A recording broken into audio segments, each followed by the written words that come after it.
कभी नहीं सुधरोगे। काय को सुधरे? ये दुनिया बहुत बिगड़ी हुई है गायतोंडे साहब। नहीं, इस दुनिया में जिंदा रहने के लिए बिगड़ा हुआ होना बहुत जरूरी है। जो सुधर गया वो गया ऊपर।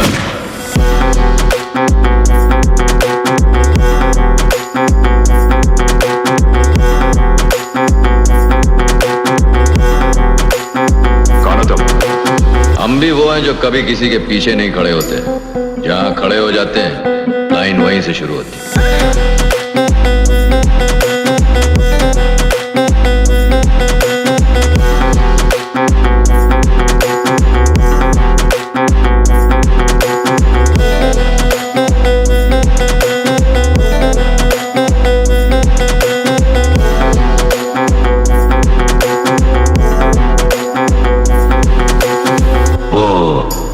बचपन में मैं तुम्हारा गाड़ी साफ करता था कपड़ा के साथ, और अब कांचा चीना का कपड़ा पहनना चाहते हो?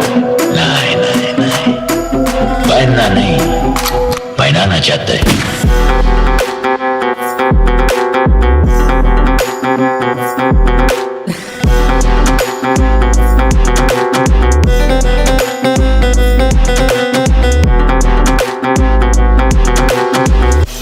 ये तुम्हारे हाथ में दाग कैसा?